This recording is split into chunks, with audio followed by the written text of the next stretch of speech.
So as it is custom, ma. Ma. Yes.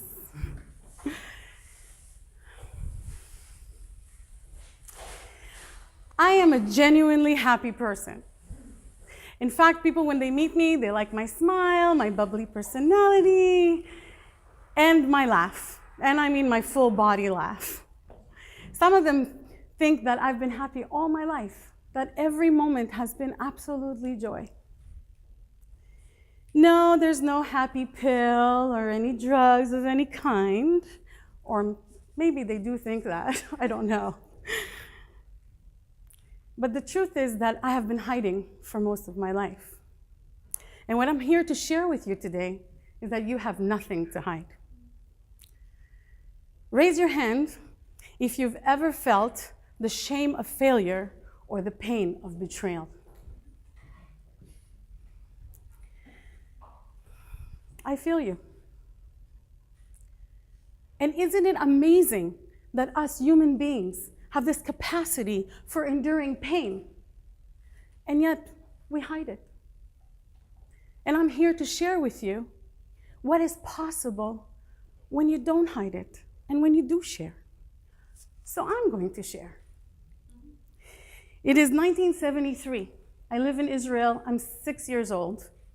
It's a beautiful sunny day, and I decide to do the dishes for my mom to surprise her, and I break a glass. And when my mom came home, instead of being happy about the dishes, she beats me with a shoe. There were many beatings after that with many objects. In fact, I remember one time I had taken her collection of pens to school to give to my classmates because I wanted more friends. And when she saw the box empty, she beat me so severely that the next day I couldn't even sit down at school. The teacher didn't even believe me. She put me in the corner for the whole day, facing the wall. I felt so ashamed. Just wanted to hide. I was molested 4 times by 4 different people by the age of 14. One of them was a family member. And when I got the courage to tell my mom about it, she said, "Don't tell anyone, especially not your dad." I felt so ashamed and betrayed. The one person that I trusted to protect me was inflicting even more pain. Pain beyond measure. I locked myself in my room. I just wanted to hide. I was gang raped twice in a span of 9 months at the age of 18. The first time by people I knew. The second by complete strangers. I was left for dead, and I just wanted to hide. I was married to a very abusive husband, both mentally and physically. I gained a morbid amount of weight. I was 428 pounds at my heaviest. I worked so hard to support us. I gave him everything. I treated him like a king. When we went to Israel to get married, he would see his friends across the street. He would leave my hand and go across the street to talk to them without introducing me. He would threaten me, "If you don't give me, I will leave you." One night, I'm lying in bed, and I feel this pressure on my chest. It was like an elephant sat on my chest. I couldn't breathe. So I knew that that relationship needed to end. I was pregnant, and I decided it was over.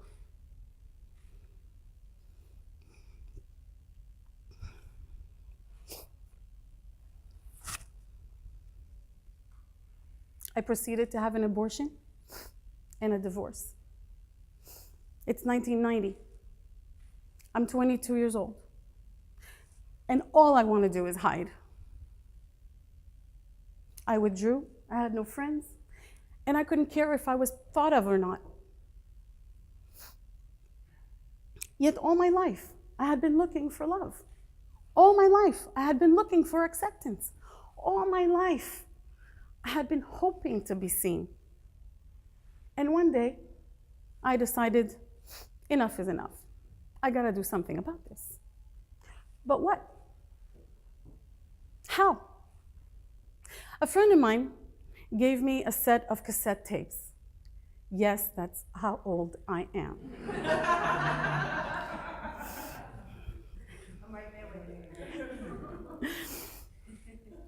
And he said, listen to these, they might help you. So I'm listening to the tapes, and this voice of this man is deep and raspy and sexy and very charismatic. I actually felt the giant awaken within. I became a self-help, self-motivation, self-empowerment junkie. I bought the books, the CDs, the DVDs. I went to all the conferences. I spent $250,000 on this stuff. I was a Tony Robbins groupie. One day, I'm in San Diego at a Tony Robbins event. Of course. And I meet new people, and I do all the time. It was great. 10 days later, I go to Paris to a Tony Robbins event. You're right. And I walk into the auditorium, and I see the same people that I saw in San Diego 10 days ago. And I'm thinking, what in the world are they doing here? And the second thought was, what the heck are you doing here? So I go home, I plunge into my work, I focus on the future. I became a workaholic. At least I didn't say an alcoholic, which is a good thing. And I still did not share my story. I was still hiding. In fact, I was hiding it already for 16 years. It is now 2006. I am in Florida. I live in a beautiful house. I am a property management consultant. I have been actually speaking on the subject all over the country. I have a beautiful car, a BMW 745 Li. Love that car. Love that car. Love that car. Oh, that car. And I'm sitting by my pool. It's covered with nice terracotta tiles. It's just a beautiful day. It's Florida, palm trees, woohoo. And I see this little frog in the deep end trying to climb out. So I think, this frog is trying to get out of his predicament, just like I'm trying to get out of mine. How do I share my story for the first time in front of a live audience? You see, prior to that moment, a few months prior, my girlfriend called me, Connie. She says, I want you to speak at our women's shelter, which she volunteers at. She thought I was a natural in front of a crowd. I said, no. Categorically, no. She called me for 3 whole weeks, every single day. Are you gonna go? Are you gonna go? Hoping I would change my mind. After 3 weeks, she was so annoying. I said, why me? There are so many speakers who speak on this topic. Why me? She's like, Orly, I've known you for quite a while. You're like a social butterfly. You're a magnet. Everybody loves you. And you're successful. And you're living the life that some people only dream about. I want you to come and share your story. Your whole story. That night, I gave my speech in front of 170 people, both volunteers and staff in the crowd. And I shared everything. The beatings, the molestations, the rape, the abusive husband. I shared it all. And when I was done, there was not one eye dry in the place. And when I got off the stage, unlike property management, I was welcomed with hugs and tears and thank yous, something that I had never experienced before. I remember one woman came up to me, early 40s, nice auburn hair, light skin, beautiful green eyes. She is crying profusely. And she's saying, "Thank you. You don't understand." I said, "No, please calm down. Everything is going to be okay." She said, "No, you do not understand." I said, "No, I do understand. I promise. Please breathe. Everything is going to be okay." And back and forth we went. And all of a sudden she yelled at me, "No, you don't understand." I was taken aback. I had goosebumps. It was silence all around us. She took out a piece of paper out of her pocket and she pointed at it with her index finger.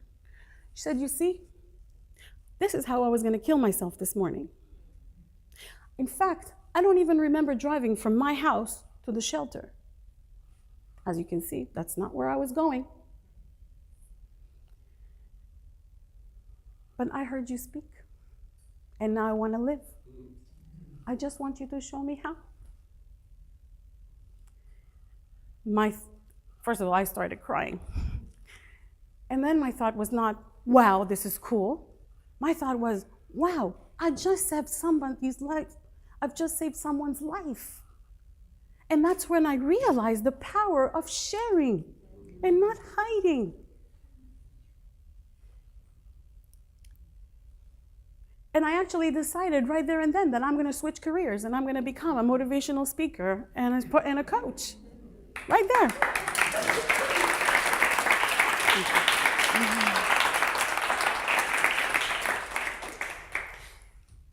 A few years later, I would be faced with another predicament: to hide or not to hide. I chose to hide. You see, I was invited to go to a media boot camp that was given by a 6-time Emmy Award winner in Detroit, Michigan. You know I jumped on that idea, right, guys? And at that time, I was not doing well financially. You see, a few months prior, my employees had stolen all my money and everything that was in my office, all the equipment. And I was still struggling with that devastation. On the first day of the conference, the main speaker says, "I have some CDs and DVDs in the back of the room for purchase. And if anybody has any financial challenge, please come and see me at the break." She didn't have to say that twice. I went to see her at the break and I said, "If you can give me even one of your products, I will be forever grateful." She said, "Sure, let me speak to my assistant and we'll see what we can do." On the second day of the conference, she's asking the audience, "Does anybody have any questions, comments, or observations?" I immediately raised my hand. Raise your hand if you've ever immediately raised your hand and when they picked you, you felt like you regretted it. She picked me. She came really close to me with her microphone, very close to my mouth, like a reporter do, it does. She said, "Okay, ask your question." I said, "Well, what if I am starstruck?" You see, she just taught us how to behave in front of a reporter. "How about if Oprah is interviewing me?" What a visual.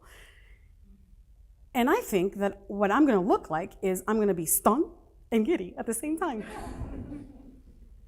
She says, "Well, that's because you have something to hide." Well, that was it for me.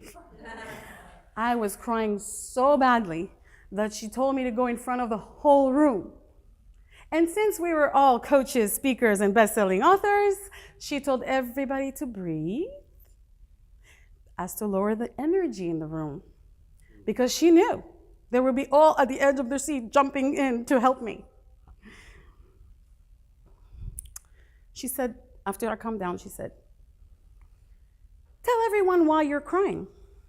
I said, "Well, my employees had just stolen $84,000 on my bank account and all my equipment from my office." Now she's asking the audience, "Raise your hand if you've ever been robbed by an employee or a partner. 2/3 of the people in the room raised their hand. She wanted to show me that I'm not alone. I said, I know I'm not alone, but if I get interviewed by a camera, I certainly do not want to share my pain and vulnerability and my shame.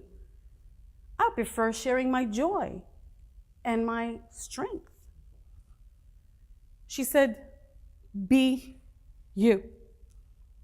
They want to hear your story. They want to hear your shame, your pain, your joy. They want to hear all of it. We want to hear your whole story. We learn so much from your whole story. So we go back to the beginning. Do I hide? Or do I share? When I hide, I feel guarded, protected, alone. Not lonely, alone. And when I share, I feel judged, scrutinized, and dissected. I'm sharing with you right now, and I feel judged, scrutinized, and dissected. But I also feel compassion, understanding, and connection. So who am I now? I help entrepreneurs, public speakers, and business owners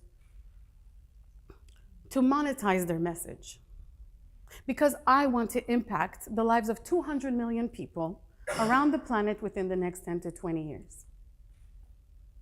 And I'm happy. I'm married to the love of my life.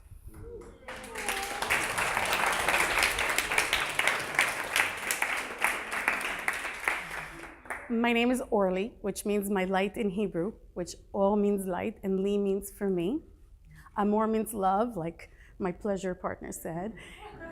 And what a name to have, right? Orly, Amor. You can have it all. Pain, fear, joy, love, and you can choose to be happy. My intention is for you to share your story, because you just don't know whose life you're going to impact. And in that act of sharing, there is contribution. You get to contribute to people's lives where they find themselves in your story and become courageous themselves. So no matter what you've been through, no matter what's your story, share your story. Be a mentor. Become a public speaker.